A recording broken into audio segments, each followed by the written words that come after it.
back on to qualifying once more. The Monoposto Championship, we've already seen qualifying take place for the Mono 1800, the Mono 1600, the Mono Moto 1400 and the Mono Moto 1000 classes. What we see out there now are the larger classes in reality, so this is Mono F3, Mono 2000, FR 2000 and Classic 2000, and the entry list for this one can be found on page 20 of the programme, page 20. There is one amendment we need to make you aware of, and that is that car number 52, James Rimmer, at the wheel of his Dallara F392, is not out. So with Dallara's, it's sort of the final two digits that identify the year that the chassis was built. So the F392 is a 1992 chassis in reality. And these classes that we see out there now, just to give you an idea as to what chassis are within them, Mono F3 caters for commercially designed chassis manufactured for the season of 2007 or earlier. So there's nothing any newer than that allowed in Mono F3. Mono 2000 is for chassis that were constructed for the model year 2001 or earlier, or 1999 and earlier if it's a Formula Renault chassis. Also, Classic 2000 caters for those built from 1992 or earlier. And so sort of they're the three main classes that we've got out. But we've also got the new for this year, which is, new for last year actually, Mono FR 2000, and that is for chassis that comply with the Formula Renault regulations, whether it be the 2006 or the 2008 version. So a range of different classes that are out there, but all of these cars largely hark back to either Formula 3 or Formula Renault in reality. There's the odd little Formula Vauxhall Lotus in there as well, if you recall that championship from many, many years ago, both within the UK and very strongly within Europe as well. They've already had several races so far this year. They started their season off back end of April at Cadwell Park, then they went to Brands Hatch on the Grand Prix circuit. Last time out, they were at Silverstone on the Grand Prix circuit, where we saw all of the classes amalgamated together at Silverstone. We're on the Grand Prix circuit, so the grid capacity allowed it, and Chris Dawson, hazard a guess as to how many we had on the grid at Silverstone. One single race, all the Monoposto classes together. Have a go. I just don't want to think. I haven't got a clue, because it sounds like it was mayhem. Well, they kept finding the scenery, put it that way. How much racing went on is a bit of a moot point. There was lots of safety car went on. There was very little racing went on. 54 cars we had on the grid at Silverstone Jesus. On the Grand Prix circuit. It was a busy one. It was a busy one. All the classes amalgamated together. Already, by the sounds of things, someone's sounding a little bit rough there just going past. That was Marcus Sheard at the wheel of his Reynard 883. So with a Reynard, it's the first two digits that identify the model year. So that's a 1988 car. And if memory serves me correctly, that's the ex-Ricard Rydell Reynard, when Ricard used to race in the British Formula 3 Championship before he then started to move over to British touring cars and then into World Touring cars ultimately. But that's his ex-chassis, the Reynard 883. Sounded a little bit flat though, didn't it? Three cylinders. Just a tad, yes. It was really, really deep and thundery, wasn't it, as it went past, which they were not supposed to sound like as they come through here. I just love how fast these cars are. You know, to bring these things out of the garage and race them, because they are mighty impressive. The interesting thing, though, is I covered these guys earlier in the year at Cadwell Park, and it was actually the other class that was quick around there, because these things were almost too big for Cadwell Park. That's right, Another change we've got out there, number 70, Chris Hodgson, who actually sits second at the moment in the Mono F3 class. And his car, unfortunately, the engine exploded yesterday, because he went out with the engine cover on, but not the oil cap, unfortunately, and not that he was aware of this. So he carried around, engine went bang, and he's now rented Simon Tate's car. So it's still number 70, but it's now the red, white, and blue from top to bottom. And apparently, when Simon Tate drove that at Silverstone, he said it was undrivable. So Chris is intrigued of how he's going to get on with this one. Well, considering Simon Tate said it was undrivable, out of the 54 cars, he qualified 7th at Silverstone. There we go. It wasn't that undrivable, surely. And yeah, Steve Simon's not here, because you mentioned Chris Hodgson's lying third in Mono F3 standings. Simon Tate's fourth in the standings coming into this weekend. It's the first round in which he hasn't competed. So, yeah, all of the classes have their own separate championship in reality. So Ashley Dibden leading the Mono F3 standings. He's had 4 wins so far this year. We've got in the Mono FR 2000, Hayden Edmonds has been the man to beat so far this year. He's had 4 wins so far. In Mono 2000, Bryn Tousell has been the man to beat at the wheel of the number 26 Van Diemen RF01, the man from Rochdale. Bryn has had 5 class wins so far this year, and in Mono Classic 2000, Ian Hughes has been Mr. Consistent in reality. He's had a non-start, he's had a non-finish, but he's had just 1 class win. He's accumulated more points than anybody. Unfortunately, though, he's the car that's in the pit lane and heading back into the paddock as I say that. Yeah, such a shame. Gorgeous looking car. Obviously, they've changed the JPS to say just plain sexy, so they don't get into any trouble. But that got mighty tight as they exited onto the start-finish straight over at Lodge. I suddenly saw, I think it was Ben Cater, the number 94 car, 82 car, that was trying to thread between back markers. One of them was the car that was heading to the pit. Someone else was a little bit slower, and he nearly lost it, but he still came through and put an improvement that did have him at the top of the times. But suddenly the 94 car of Ashley Dibden's jumped to the top by over a second and a quarter. Chris Hodgson still sat there in third in this quote-unquote undrivable car, so he's doing quite well. Bryn Tootle was very slow over the start-finish line. I thought there was a problem with his car, and then he accelerated after he'd come over the start-finish line, so I think he was just looking for a clear piece of tarmac. So keep an eye towards Bryn Tootle on this lap. That's the number 26 Van Diemen in the hands of the man from Rochdale. He's not going to set the world alight on this lap, but the one after could be one to watch out for. Ben Cater is on a very good lap this time, quicker than anybody through Sector 1, quicker than anybody through Sector 2. This is the largely black number 82 car with gold flashes to it.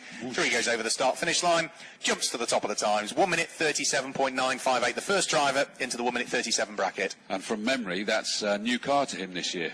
Because I remember we interviewed him on the podium at Brands Hatch, and he was sort of not having it all his own way that weekend, as we're so used to Ben, getting the pots. But he said, well, it's a new car to me this year, and it looks like he's possibly getting it sorted out, because he has. He's jumped himself by just a fraction over a quarter of a second quicker than Ashley Dibden. Of course, Ashley Dibden is the class leader at the moment by a whopping, 5 points ahead of Chris Hodgson at the moment, so there's not much in it. No, not at all much in it. And as for that new car, as we say, in the hands of Ben Cater, it's the newest chassis that's out there as well, isn't it? 2006 Dallara. So Bryn Tootle now over the start-finish line up towards Old Hall. So car number 26, one to watch out for on this lap. He's not put a quick lap in as yet, particularly. He's languishing down by his standards in 12th position with a 1 minute 47.953. But the first sector is probably one to watch out for, because I suspect he's going to be pushing on over the course of this lap. I'm interested to see. I thought I saw Ashley Dibden go through, but it's showing that he did a 155 compared to his 138, and he's got the white dot for Sector 1. So have we lost our championship leader in the F3 class at the moment? He's sat second, so he's on the front row at the moment, but not totally secure. I'm wondering whether we have lost him somewhere. Yeah, it's sort of a lightish metallic green, isn't it, Ashley Dibden's car, with a white flash to the centre of it. Ben Cater back over the start-finish line. He does not improve upon the 1 minute 37.9 he posted last time through. That was a 1 minute 39.099 from Ben Cater. Mark Harrison, number 10, flashes his way over the start-finish line. And does he improve? The answer is no, he doesn't. Quicker through Sector 1 and quicker through Sector 2 than he'd previously gone for. Sorry, Neil Harrison. I said Mark Harrison. Neil's his brother, who also races regularly in F3 Cup. Neil Harrison, though, third sector was where it all came undone, wasn't it? So no improvement there. Ben Cater's on a quick one again, isn't he? Already on pole position through Sector 1, quicker than anybody has managed so far. Yes, he's going to be on the case. Interesting story as well is that looking at the number 87 car of Hayden Edmonds, he is sat third in class at the moment. He's ninth overall, but Densley, who is just behind him in the championship, he's leading the way in sixth overall, but leading that particular class. That's the Mono Formula Renault 2000. Then it's the number 56 car of Crisp is splitting them. So Richard Crisp is 10th overall, splitting Edmonds back. So Edmonds is not necessarily getting his own way at the moment. He's sat quite comfortably in the lead, isn't he, with 98 points compared to 73 to James Densley in that particular class.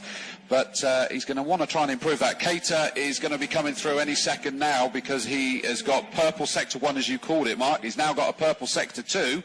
And we wait to see him appear. Here he is, just coming through Lodge at the moment. He's about to go up Dearly onto the start-finish straight. He's a 137.958 at the moment, is his best.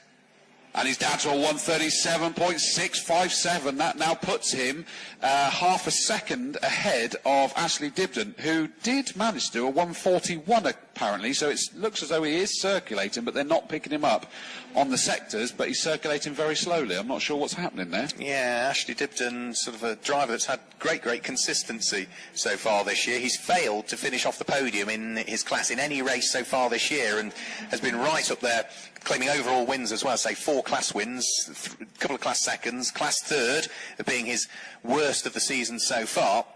So he really has been mounting quite a strong challenge for the championship, leading by just 9 points in his class from Chris Hodgson, who, as we say, is behind the wheel of an unfamiliar car for him. He's borrowed the car from Simon Tate following his mechanical woes of yesterday. Chris Davison back over the start-finish line. Chris faster through Sector 1 and through Sector 2 than he's previously gone, but the number 31 car in the hands of the former Westfield championship front-runner was no improvement there. Other driver I thought might be going well, Bryn Tootle, has now got himself to the head of the class by the look of things, hasn't he? Car number 26. Still only in 11th position, though, the man from Rochdale.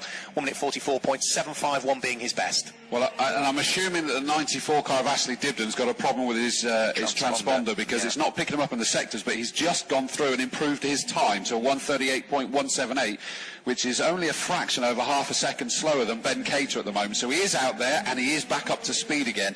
The interesting one as well is the Mono 2000 Classic class. The front two, Ian Hughes and Marcus Sheard, in that championship at the moment, are running 3rd and 4th in that class, 19th and 20th overall, although Hughes hasn't actually put in a lap time, so that's not good for him. He's done an out lap, and that's it. Oh, yeah, we saw him come in, didn't we, the JPS liveried one, sorry. But the point I was going to go with is that the number 24 car of Robin Dorr in the Vauxhall Lotus, Formula Vauxhall Lotus, he's sat 9th overall, not only leading that class, but miles ahead of them, 9th overall compared to 18th overall for second in class.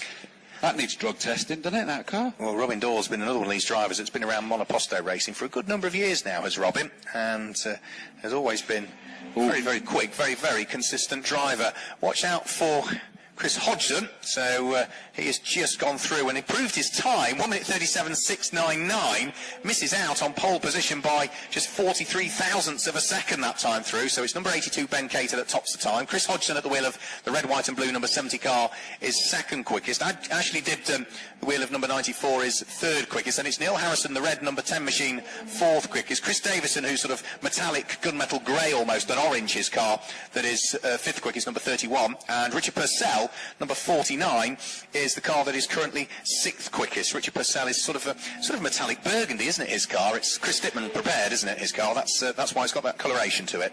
Ah, okay, I didn't know that. That makes sense. So what have we got? The Ben Cater's not looking to improve. He's got 2 yellows at the moment. Chris Hodgson has done a yellow sector 1, so he's not looking likely to improve at the moment. Ashley Dibden, we haven't got a through. Through goes Ben Cater. He didn't improve that time as we expected, so we have to wait for Ashley Dibden to come through before we know anything, but he seems to sort of do a very fast lap and then a steady lap, so we'll have to wait for him to come back into our view. Harrison, the number 10 car, could potentially slightly improve. He's got a green sector 2, which, as you said, that's the longest sector, isn't it? It is, yeah, longest sector. Could well be. Here comes Chris Hodgson about to come across the line, and he's not going to improve, surely not. No, he's got a very slow lap, 1:45 at the moment. Yeah, just to give you an idea of where the sectors are. Well, the first sector brings the cars over the start-finish line through the first corner, which is, of course, Old Hall Corner, down the avenue, through Dentons and Cascade and along Lakeside, and it's just up towards Island Bend where the first sector ends. Sector 2 is from Island Bend, round Shell Oils Corner, through Britain's, Hilltops, Knickerbrook, and it's just after Clay Hill where sector 2 ends, and the third sector brings them from Clay Hill through Druids, under the Warwick Bridge, through Lodge, Deerleap, and back over the start-finish line. So sector 3 is by far the shortest sector of all. Straight up to the top on that time round. I said we're not getting any sector times to know what Ashley Dibden's doing. Well, he certainly made it a grandstand finish to the lap there, and he's come through in a 1:37.631, jumps to the top of the pile by a massive 0.026 ahead of Ben Cater. Chris Hodgson then a further 0.042. I told you we got some exciting racing to look forward to from these guys. Yeah, top 3 cars covered by 68 thousandths of a second as the checkered flag comes out as well. First car to take the checkered flag is number 5, Russ Giles, who does improve his time actually and moves up a place. He was 9th, he's now up to 8th position. position, Russ Giles, with a 142.578. Kevin Otway comes through to take the checkered flag. He is going to remain 14th quickest. That's second in his respective class at the wheel of car number 44. But for the likes of Ben Cater, this lap, I don't think is going to muster a great deal of improvement from him. His first sector was slower than he'd previously gone. His second sector was slower than he'd previously gone. So he's really going to struggle to try and mount a challenge to wrestle pole position back away from the grasp of Ashley Dibden late on in his session. Number 10, the fourth quickest car, Neil Harrison, about to sprint his way towards a checkered flag. Can Neil improve on the final lap? By the look of things, no, he can't. So he is at best going to now qualify fourth quickest.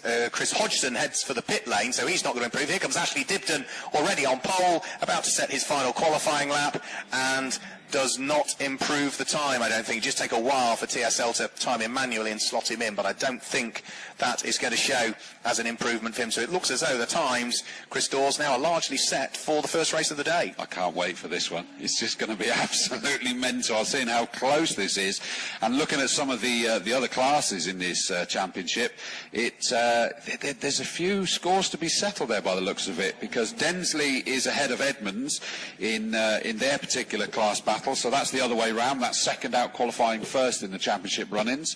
Tutu, you were expecting to head the field in that class. He's managed to do that one. But Dawn miles ahead of Sheard and Hughes, who are the championship leaders in the classic cars. Well, they're actually third and fourth.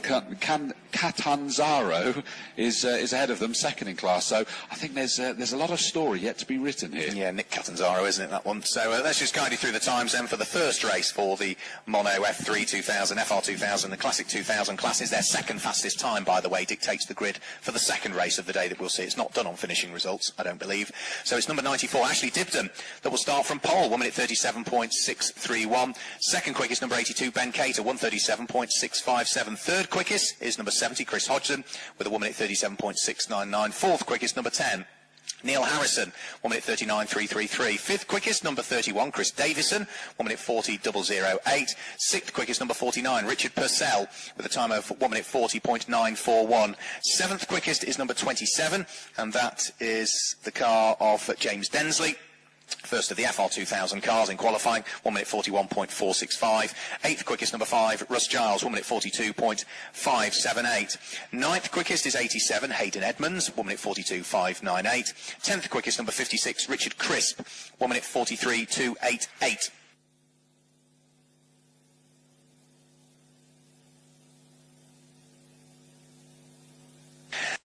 36, and that's Mike Hatton with a time of 1:43.540. 12th quickest, the first of the cars that runs in the Mono 2000 class, and that is Bryn Tootle with a time of 1 minute 43.737. Robin Dorr was 13th quickest, number 24, 1 minute 44.196. Kevin Otway was 14th quickest, number 44, with a 1 minute 44.924. 15th quickest is 32, Terry Clark, 1 minute 45.109.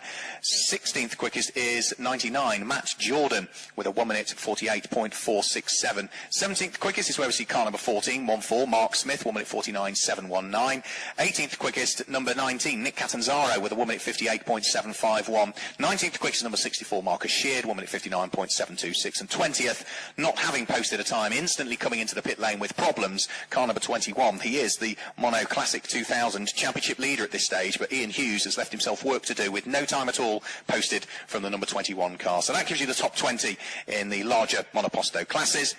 We will guide you through their full grid a little bit later on when they come back out onto circuit as our first race after the lunch break. So we are scheduled to see them back on track, if we run to timetable, approximately 1:05 this afternoon with the first of their two races. We've still got two qualifying sessions to come up. Chris Dawes is now in the process of making his way down towards Nicker Brookwell, who'll be for the rest of the day. Two more qualifying sessions to come. Next up is Lotus Cup and Elise Trophy.